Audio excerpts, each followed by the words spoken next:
Hello students, मैं S Chandrawat स्वागत करता हूं आप सभी का विनायक एजुकेशन ग्रुप के इस ऐप के ऊपर।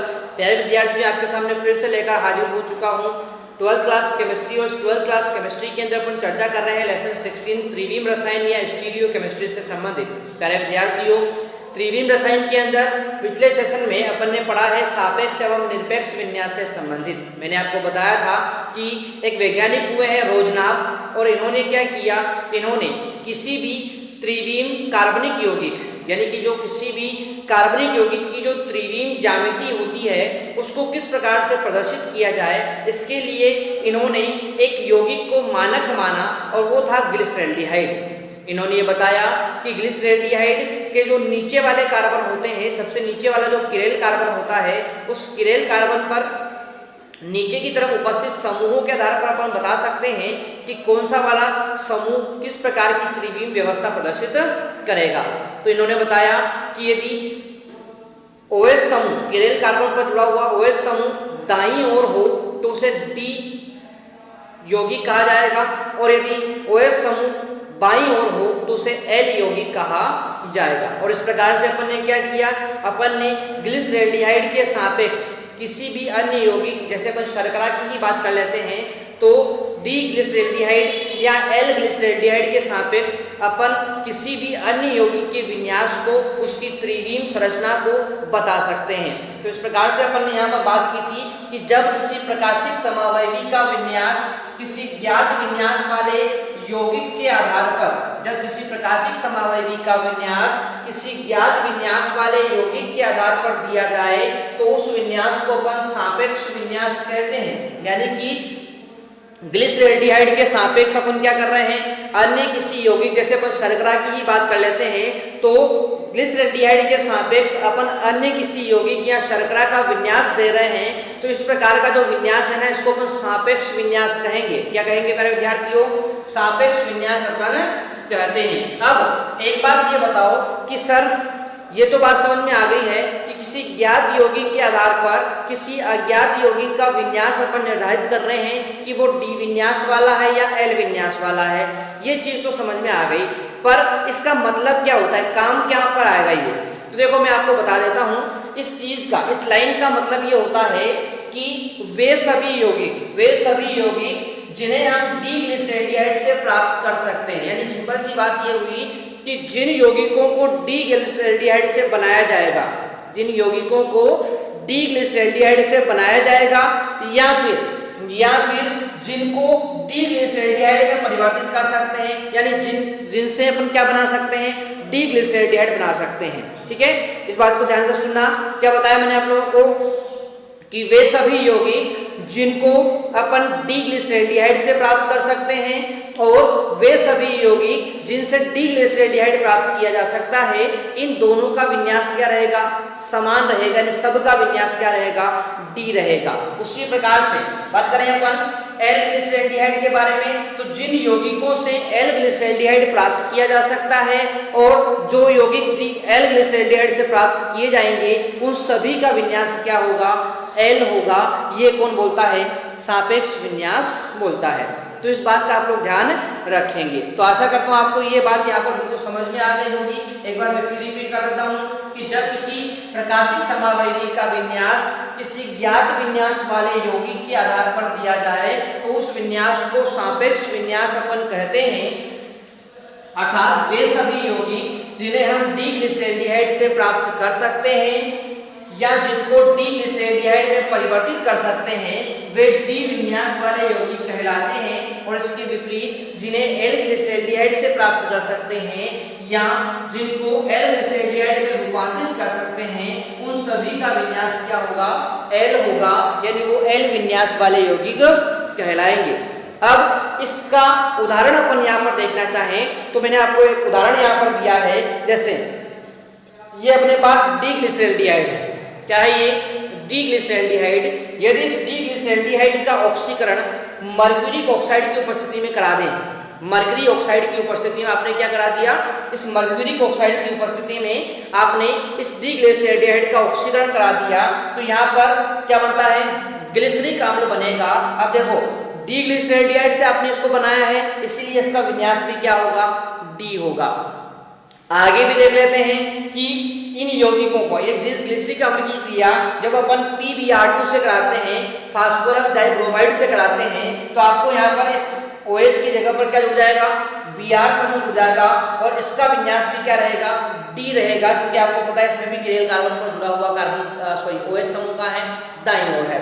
इसी प्रकार से यदि अपन इसका अपचयन करा देते हैं तो आपको यहाँ पर लैक्टिक अम्ल प्राप्त होता है। क्या प्राप्त होता है, लैक्टिक अम्ल प्राप्त होता है। और यहाँ पर देखो लैक्टिक अम्ल का विन्यास भी क्या होगा, D होगा। यानी कि आप लोग डी ग्लिसरैल्डिहाइड से कोई से भी यौगिक प्राप्त कर लो, डी ग्लिसरैल्डिहाइड से अपन किसी भी प्रकार के यौगिक प्राप्त कर लें, उन सब का विन्यास क्या रहेगा, D ही रहेगा। ठीक है, ये कौन बोलता है, सापेक्ष विन्यास की अवधारणा बोलती है कि चाहे डी ग्लिसरैल्डिहाइड से आप किसी भी यौगिक को प्राप्त करो, उसका विन्यास हमेशा क्या रहेगा, D ही रहेगा। इस बात का आप लोग ध्यान रखेंगे।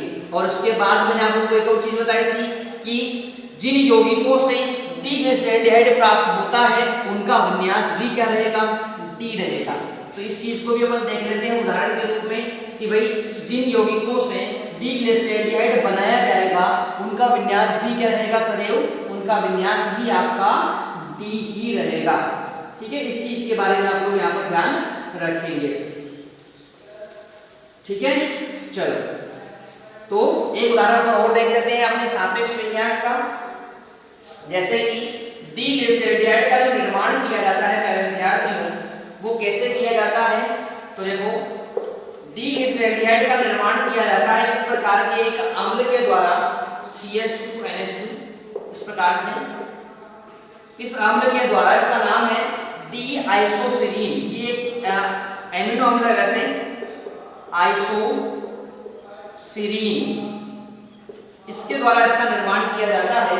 डी आइसोसिरीन का सबसे पहले हम क्या कराते हैं, ऑक्सीकरण कराते हैं आपका HNO3 की उपस्थिति में।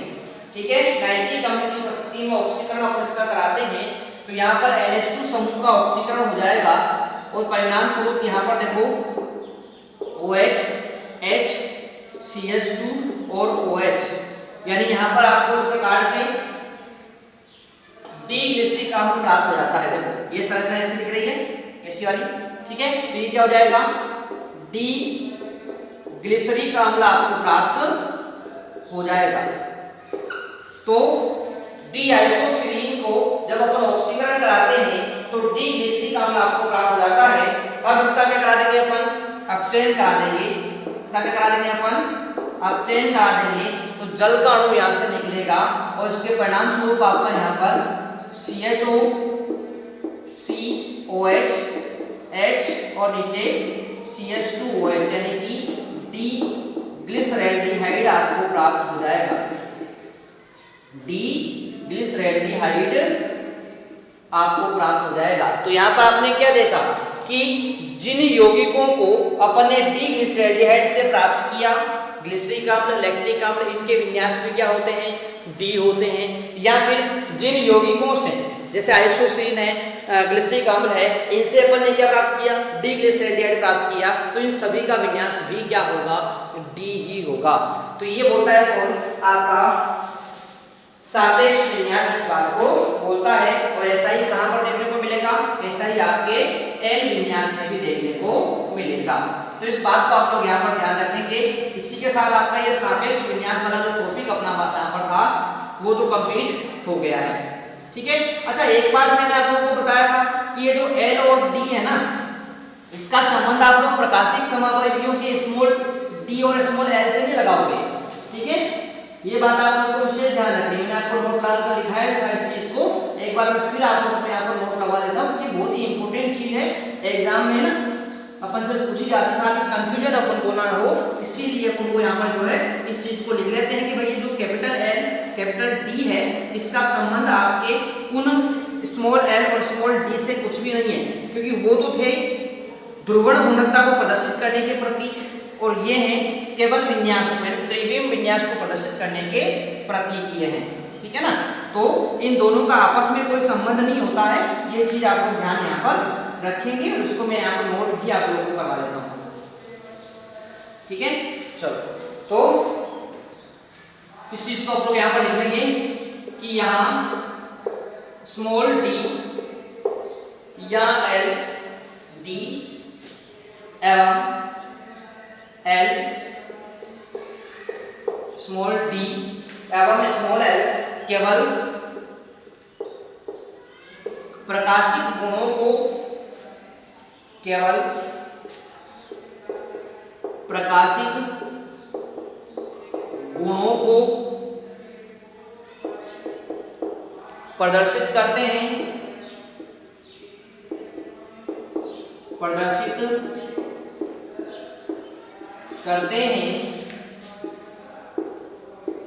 जबकि कैपिटल डी व कैपिटल एल विन्यासी व्यवस्था को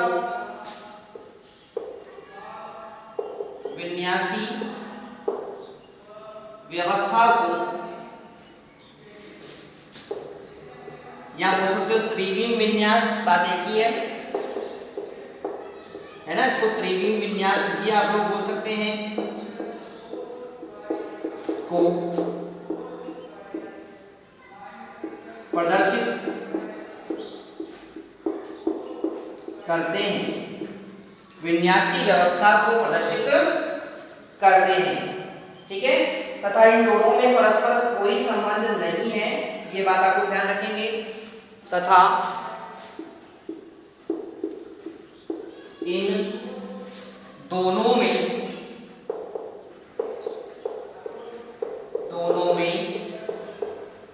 परस्पर कोई संबंध नहीं है, इन दोनों में परस्पर कोई संबंध नहीं है। यौगिक के विन्यास के साथ ही उसकी ध्रुवण घूर्णकता को भी प्रदर्शित किया जाता है। अब देखो यहाँ पर आप लोग ध्यान रखेंगे, अभी तक अपन क्या कर रहे हैं, अपन ने जब ध्रुवण घूर्णकता को प्रदर्शित करना था तो अपन ने उसको अलग से प्रदर्शित किया स्मॉल डी स्मॉल एल से, ठीक है। और जब अपन को विन्यास को प्रदर्शित करना था त्रिविम विन्यास को, तो अपन ने कैपिटल डी और कैपिटल एल से अलग से प्रदर्शित किया, ठीक है ना। दोनों को अपन ने अलग से प्रदर्शित किया, इन दोनों का वैसे कोई संबंध नहीं होता है, परंतु जब भी किसी यौगिक को लिखा जाता है तो ध्यान रखें उसमें उसकी विन्यास को भी प्रदर्शित किया जाएगा और उसके आपके जो विन्यास के साथ साथ जो उसकी ध्रुवण घूर्णकता है उसको भी वहां पर प्रदर्शित किया जाता है। दोनों चीजों को अपन यहाँ पर प्रदर्शित करते हैं। तो यहाँ पर ध्यान रखें कि यौगिक के विन्यास के साथ यौगिक के विन्यास के साथ उसकी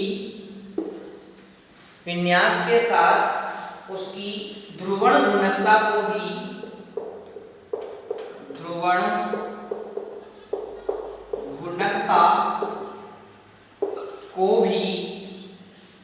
प्रदर्शित किया जाता है,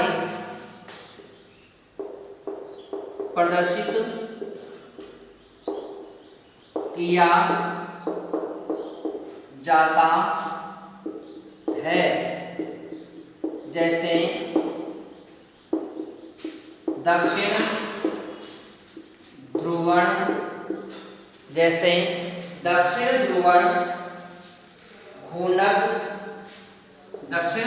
घूर्णक डी-लैक्टिक अम्ल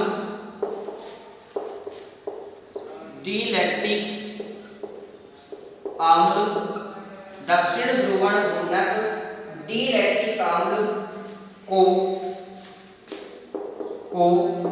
पहले क्या लिखेंगे, कैपिटल डी लिखेंगे, फिर ब्रैकेट में लिखेंगे स्मॉल डी और फिर क्या लिखेंगे लैक्टिक अम्ल से प्रदर्शित करते हैं,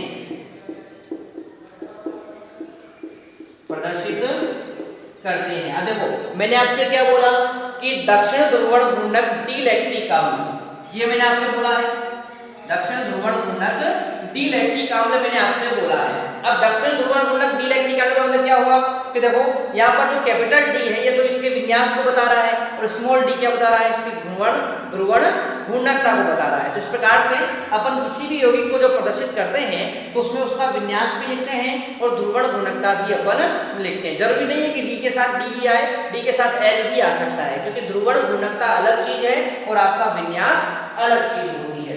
ठीक है, तो यहाँ पर इसको अपन डी इलेक्ट्रिक अम्ल से प्रदर्शित करते हैं, या फिर आप लोग जानते हैं कि इसको डी और ये देखो स्मॉल डी की जगह पर क्या लिख सकते हैं, प्लस भी लिख सकते हैं। मैंने आपको बताया था डी या प्लस बोलते हैं या फिर एल या माइनस बोलते हैं, तो इसकी जगह पर क्या लिख सकते हैं, प्लस भी लिख सकते हैं। तो इसको क्या बोलेंगे, डी प्लस लैक्टिक अम्ल या डी प्लस लैक्टिक अम्ल से प्रदर्शित करते हैं, से प्रदर्शित करते हैं। इस बात का आप लोग यहाँ पर ध्यान रखेंगे। अच्छा ध्यान रखें, ये माइनस नहीं है यहाँ पर, ये क्या है, डैश है। ठीक है, चलो तो उसको अपन या तो डी प्लस लैक्टिक अम्ल कहेंगे या अपन यहाँ पर उसको क्या बोलेंगे, इसको बोलेंगे अपन डी लैक्टिक अम्ल कहते हैं। ठीक है, इस बात का आप लोग यहाँ पर ध्यान रखेंगे प्यारे विद्यार्थी। ठीक है, अब यहाँ तक तो बात हो गई अपनी कि विन्यास को कैसे प्रदर्शित किया जाए। रोजनाथ ने बता दिया कि भाई आपका OH यदि दाईं तरफ है तो उसे बोलेंगे अपन क्या, डी विन्यास। OH बाईं तरफ है तो उसे बोला जाएगा क्या, एल विन्यास। इस डी और एल विन्यास के बारे में भी बात हो गई है। ठीक है, और अपनी यहाँ पर बात ये भी हो गई है कि जो स्मॉल डी और स्मॉल एल है वो केवल ध्रुवण घूर्णकता को प्रदर्शित करते हैं, और यदि किसी यौगिक के विन्यास और ध्रुवण घूर्णकता को एक साथ प्रदर्शित किया जाए तो किस प्रकार से करते हैं, वो चीज भी अपन ने यहाँ पर कंप्लीट कर ली है। तो ये था अपना सापेक्ष विन्यास के बारे में बातें जो अपन ने पूरी तरह से कंप्लीट कर ली है। परंतु प्यारे विद्यार्थी आगे क्या हुआ, आगे देखो क्या होता है कि आगे जो है ना 1950 के अंदर एक्स किरण क्रिस्टलोग्राफी तकनीक विकसित हुई। 1950 में एक तकनीक विकसित हुई, एक्स किरण क्रिस्टलोग्राफिक तकनीक, और इस तकनीक से ये पता चला, इस तकनीक से जब यौगिकों की संरचनाओं को देखा गया, यौगिकों के विन्यास को देखा गया, 1950 में जो एक्स किरण क्रिस्टलोग्राफी तकनीक विकसित हुई, इस विकसित तकनीक के माध्यम से जब यौगिकों के विन्यास को देखा गया तो क्या पाया गया, ये पाया गया कि जो विन्यास रोजनाफ ने अपनी इच्छा से मानकर बताए थे वो विन्यास बिल्कुल सही थे। ठीक है, तो रोजनाफ ने जो भी विन्यास बताए थे इस समय डी और एल वाले, वो विन्यास जब उनको वास्तव में देखा गया संरचनाओं को, तो यहाँ पर उन्होंने द्वारा बताए गए विन्यास क्या थे, पूरी तरह से सही थे। और यदि सापेक्ष विन्यास ही वास्तविक विन्यास हो, सापेक्ष विन्यास ही क्या हो, वास्तविक विन्यास हो जाए, तो उस कंडीशन में उस विन्यास को निरपेक्ष विन्यास कहते हैं। क्या बोलते हैं, निरपेक्ष विन्यास कहते हैं। तो क्या होता है निरपेक्ष विन्यास, इसके बारे में अपन चर्चा करेंगे नेक्स्ट सेशन में। तो यहाँ तक की बातें आपको बिल्कुल समझ में आ गई होगी। आप लोग जो है इसको अच्छे से कंप्लीट कर लें, साथ में नोट्स बनाते रहें। कहीं पर कोई दिक्कत आती है तो कमेंट बॉक्स में कमेंट करके जरूर पूछें। मिलते हैं नेक्स्ट सेशन में, तब तक के लिए टेक केयर, बाय।